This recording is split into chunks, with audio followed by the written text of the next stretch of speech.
Ano? Papatuli ba? Kagkaman mo magyakan niya. Parang mo magyakan. Dam kwarta mo? Talaga. Hindi ba yung mulunod iba? Tulo na lang.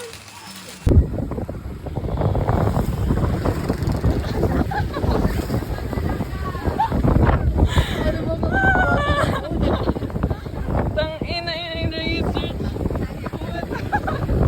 Time check na oras. Kumara.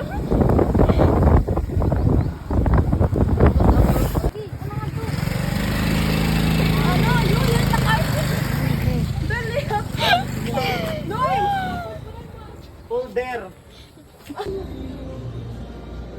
Before. Yan, after.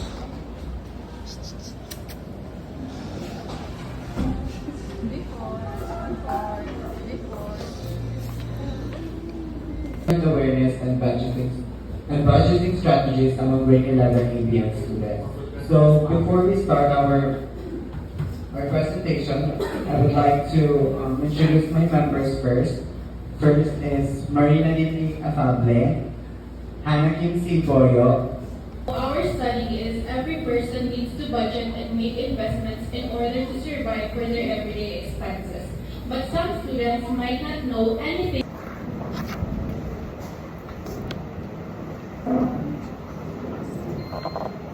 Alright, let's move on to Region B.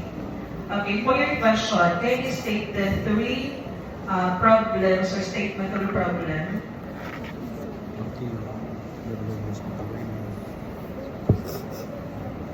What are those research questions? Region B. Number one.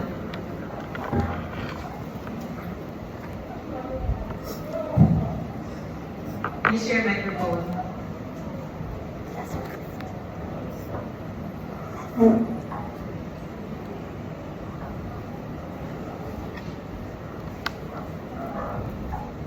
It starts with, what is the level of? High blood. Level of high blood. Investment awareness. Complete sentence. Yung interrogative form, but you were saying, what is the level of?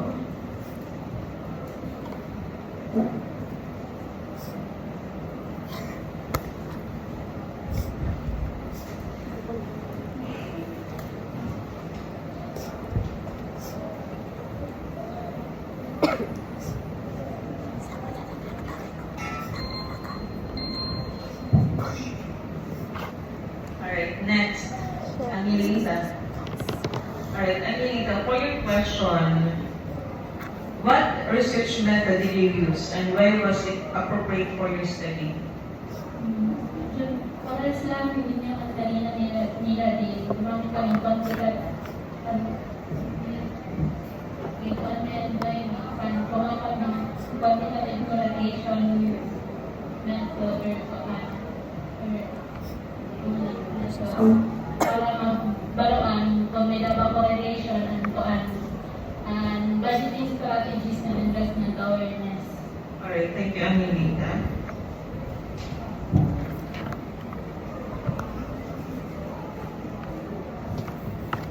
Angelita, ano yung ulit? Cover page? Lower ang kanta. Sorry. Alright, next.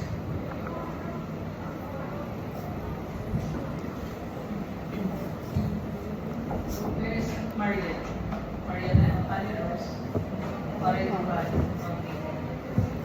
Alright. Marian, for your question. Alright, so di ba you have population and then the sample?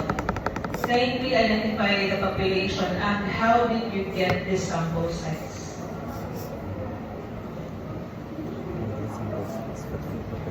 Identify first the population.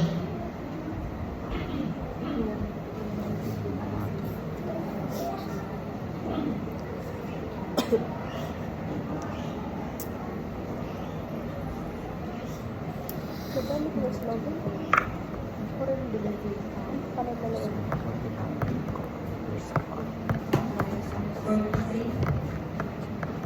Is it the population? Final answer? Yes. Okay. So that is your sample.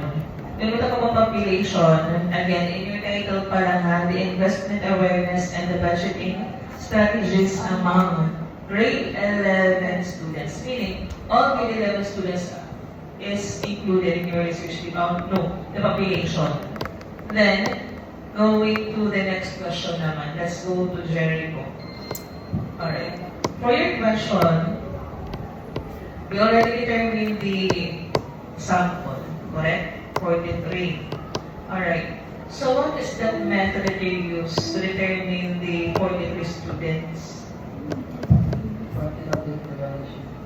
No, not the method. And pertaining to how did you determine 43?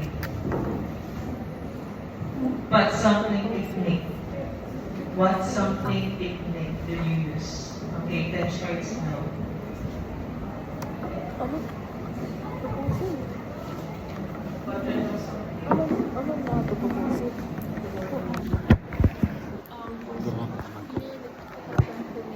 Purposely po, ma'am.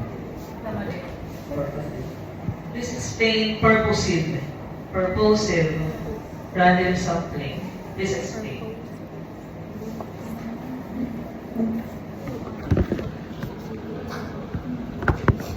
Tapos po sa mga Why did you choose grade 11 ABN? ano naman po ang title is about investing in budgeting, ma'am. So, tayo po yung nasa po na po nakalit po natin. Come again? Please say it again. Para mami, ang even 11 even po lang po yung text. Alam mo po ma'am, title po na narinig po ma'am na even. Alright, so it aligns to your specialization, right? Correct? Okay, next, Joanne. Alright, Joanne, for your question,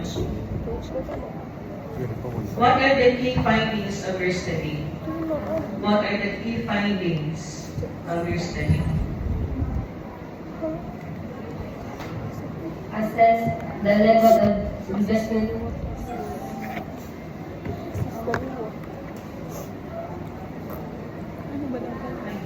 Good. Kind of discussing for the investment awareness. We have high. However,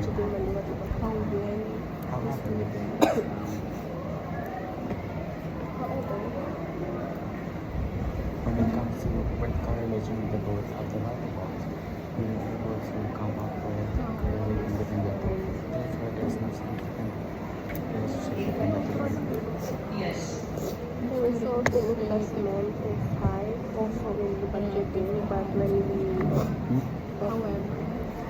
however, when we go on in the relationship, there is Students score relatively. Alright, thank you, Joanne. Alright, next.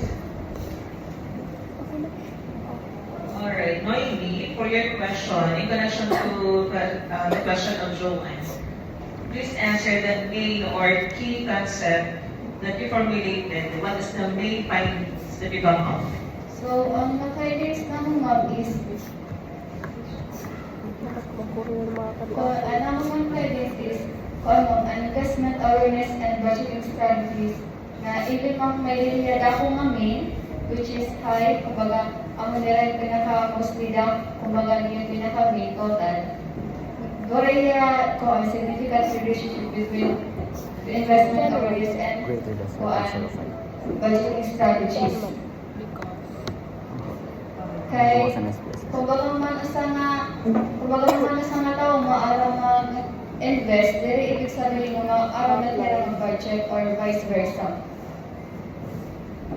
Alright, in your finding, you state here, if you tell us that there is no relationship or correlation between the two variables. But here, you stated the finding findings demonstrate a significant positive correlation between the two variables. What? Nag-type po. Type error? Is it acceptable during this formal event? No. Alright. Hindi yan acceptable ha, next time. So double check this one. So this can alter your result. Yung key concept dito, you stated significant positive correlation. Hindi siya nag-align. Alright, let's move on to the next. Okay, Nadine. Alright. So, in the limitations and for the future research, what are the limitations of your study and how did you address them? Again, what are the limitations of your study and how will you address them? So the limitations in our studies, our respondents, which is specific only on 11 ABM students, and also we addressed it by putting our respondents in the title, which is Budgeting Strategies and Investment Awareness among grade 11 ABM students, so the reader will know that our research was conducted only and specifically on grade 11 ABM students. Alright. Next. Alright. Hannah. If you would be given a chance to redo again your research, what would you change and why? The title, because our title is Investment Awareness and Budgeting Strategies. So, para amon mapapadali para amon ko investment awareness and budgeting awareness lihap kay bagat mas makuri pag determine han strategy han usa ka tawo kung paano niya dili man lihap kuan nga kailangan dako ang kwarta ko para la budgeting, pwede man bihap 20 pesos la. Pero ang strategy han usa ka tawo ang makuri i-determine para sa aman. Let's see yung title na. How about the process? Yes po, May i-change pa kayo? The way you conduct the research gathering procedure, may problema ba? Alright, time stop. Anyway, next. Last one. Let's have Mel Austin. Alright, so for your question, how will you defend your study against critics who question its significance? So again, I'm on level the significance between investment awareness and budgeting strategy. So there's no significant relationship between the two. So that happens because when gin-input na naman po the SPSS, siya po talaga ang gumawas, and then na-realize din po, though na expect po naman nga may the relationship between the two, kasi syempre, both deals within money. So, na-realize din po naman nga, not even nag-deal siya ng money, possible na hiraman ko ay mag-correlate. That's it. Alright. Okay, so let's end my question and a portion. Alright. So, how many minutes na lang remaining for me? 1 minute na. Okay. So, let me give this final saying na lang for you is that when we have this kind of event, how you should be prepared. Okay? Not only your physical appearance, okay? Kailangan including the manuscript, you double check it. Then you prepare in advance, kailangan nag-sit-in kayo within the group. You try to discuss what will be the possible questions and you will try to answer it. Okay? Kailangan may practice. Alright? Modulate your voice. Be confident when you answer the questions. Alright? Okay. So anyway, good luck for your next endeavor when you go to college. So hopefully you will continue doing the research. Ayaw kang pagmahay. Don't take this as a very difficult, Justin. Okay. So again, I hope you do your best when you go to college. Individual na to. It's not a group activity anymore, ha? Alright. Congratulations. And yun na. Give yourselves a round of applause. So you are going to revise it and you will submit that on Friday.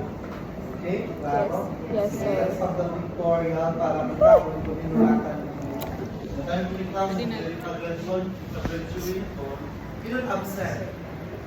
Very good. Very absent? Eliminated na. Revise.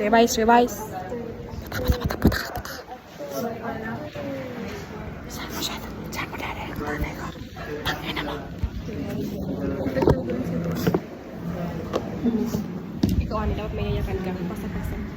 Ano? Tatanggal ka ng cover page siya and then score na to individual. Huwag mo nga hawakan ng nanay ko. Ang ina mo. Fuck you, kaman, bitch. Mama mo, blue. Okay, hindi na cover. Yayakan. Sana line of 9. Sana 100.